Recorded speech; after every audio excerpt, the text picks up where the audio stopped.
Hello, everybody. We are in Orlando at Sapphire. My name is Enrique Rubio, the founder of Hacking HR.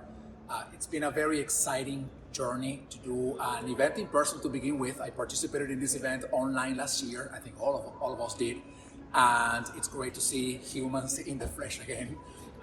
We talked during this past couple of days about sustainability, the role of technology, of course, HR, which is our main kind of area of expertise, and it's been incredibly exciting to see the connection of all of these things together. HR, sustainability, technology, it's just been so amazing. So I am really excited to be here with some of my very esteemed colleagues, and well, I want to pass it on to Trish now. Trish.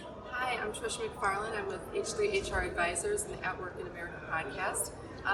To echo some of the things you said, yes, it's great to be back in person. It's been really fun. It's actually been surprisingly easy to fall back into that mode. And I think one of the things I found different at Sapphire, though, than pre-pandemic, is that it's been much more open. The show floor is huge, but it's very open.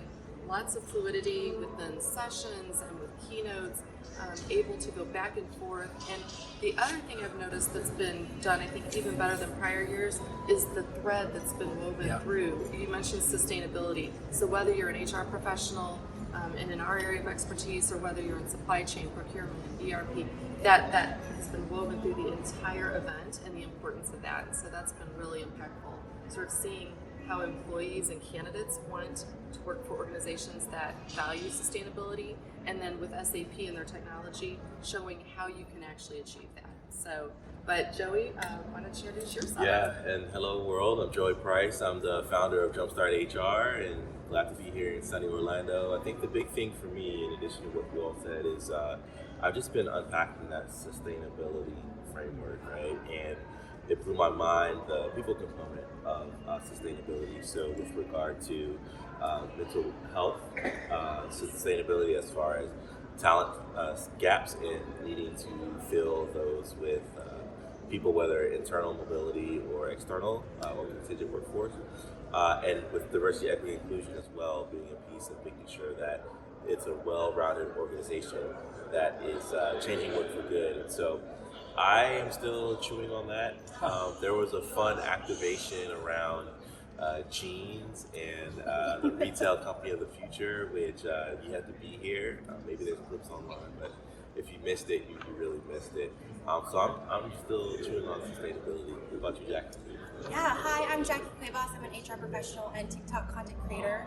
I think for me, sustainability is something that I didn't quite grasp around in terms of the choices we make.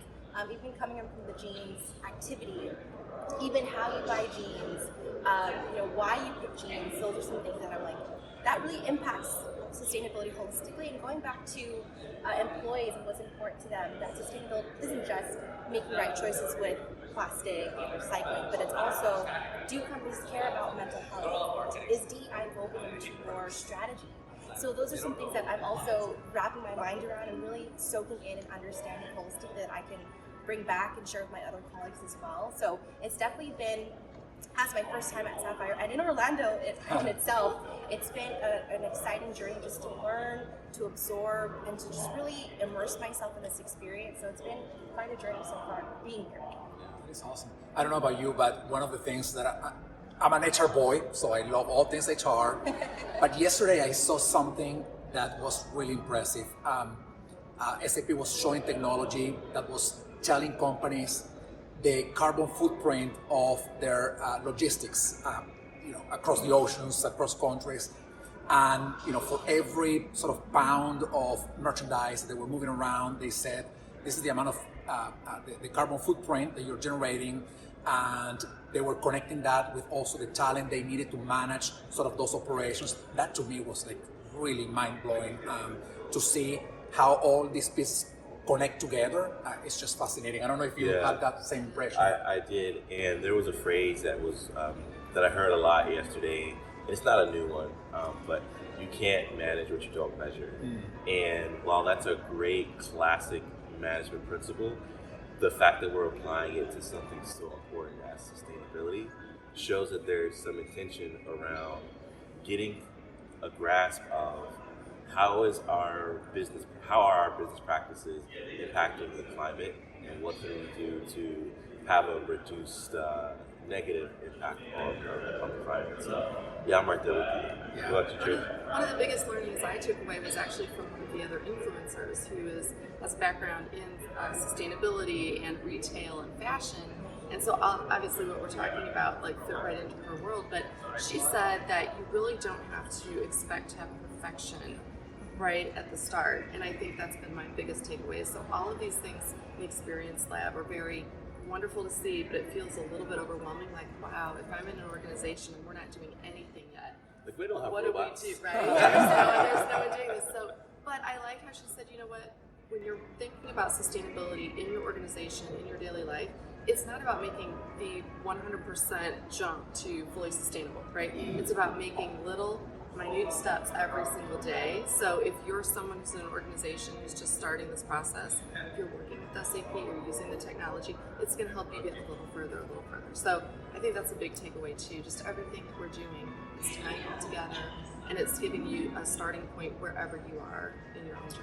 Right, and I think in terms of, in addition to sustainability, right, I love what you said, taking baby steps. We can't go from 0 to 100 because if we don't know what that even looks like, how do we get to 100, right? So even with, like you mentioned earlier, DEI, and infusing wellness into all that we do, it has to start from leadership and then movement into the culture going down.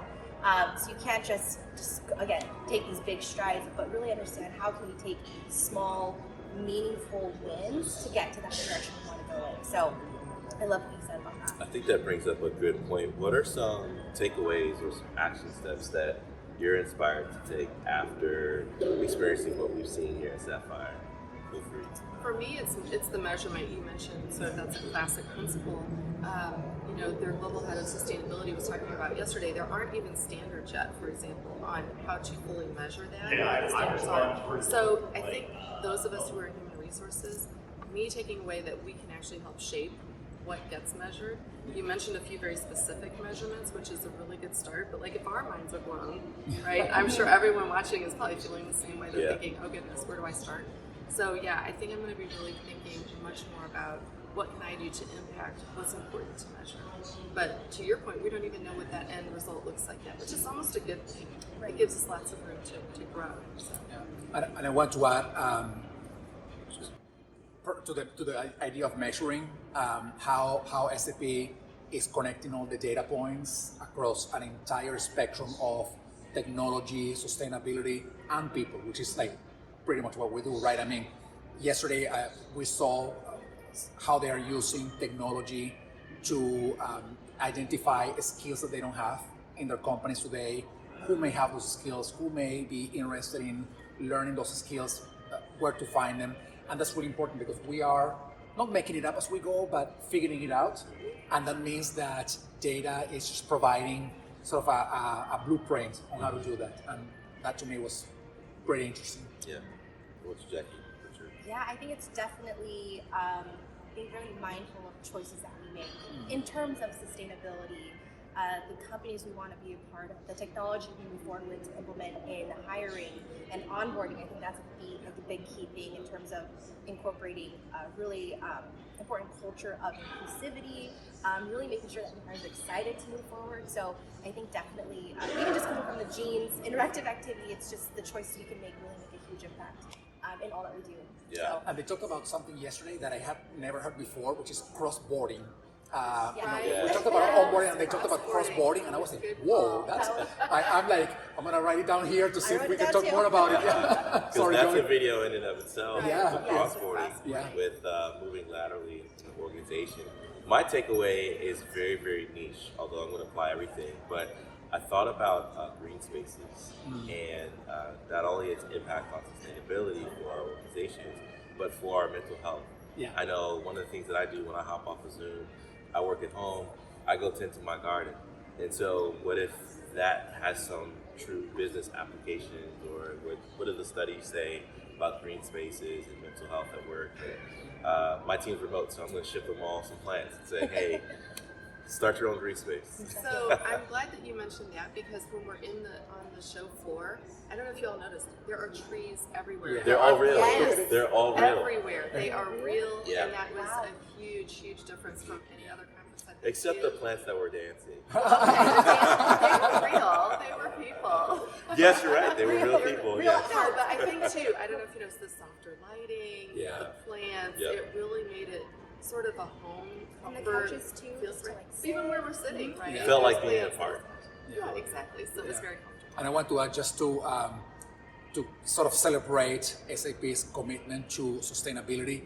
Everything throughout the conference has been sustainable. The packaging that they're using for food, the amount of people they brought to this conference, even that, they made a very thoughtful and mindful decision to say, you know what, we don't want people to be traveling that much if they can join online. So all of that has been a true commitment, not just to talk about sustainability, but to live those values. So I think that's Yeah. pretty fascinating. Yeah, well, this has been a great conversation. Jackie, Trish, Enrique, and I'm Joey. Stay tuned for more content here on the SAP channels as well as our personal threads. So, see you next time.